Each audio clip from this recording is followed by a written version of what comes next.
ndi mwetegefu nnyo okumitinga Queen ajja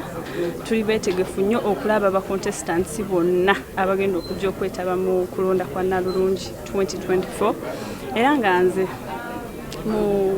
ndowooza yange oba entegere yange ndowooza kyange nkikoze naye ate era tekitegeeza nti ngenda kukomaawo. Nze okulaba nti Queen addako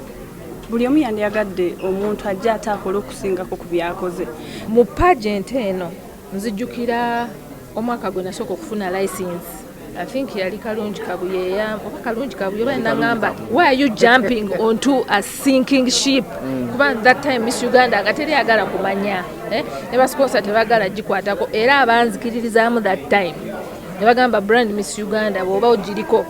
ejja kugenda maaso abo mbeebaza nnyo era siriko owakwebaza Daniel Ogong n'omwami bamuyita Mr. Rao then siina mululu gwa ssente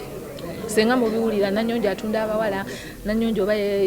yebasene sponsor n'okufuna no ku mulundi guno bw'ojja okwewandiisa beerako ne passport oba at least ng'eri mu process oli mu kugigobako kuba tujja kutambula tugenda kulinnyako ku nnyonyi mufuneko ku experience y'ennyonyi tutandikira West Nile kubanga region twakagigattako guno genda kuba mulundi gwa kubiri nga tugenda so bwe tunava West Nile tugende Lira bwe tunava Lira tugende Mbarara bwe tuva Mbarara tugende Masaka bwe tuva Masaka tugende Ejinja bwe tunava Ejinja tugenda kukomawo Kampala okola final pre-selection abenakyo mumusuubire okumulabako nga waba ne ku advise ng'aba mentoringa kubeera nabo buli mwaka kati nga n'ababenakyo bwe bali mu camp waliwo abajja ne baba mentoringa ba past queens ba Bizu Banamutebi Banatumbwe buli omu yajja aba Fabiola buli omu yajja n'abaako byabayigiriza.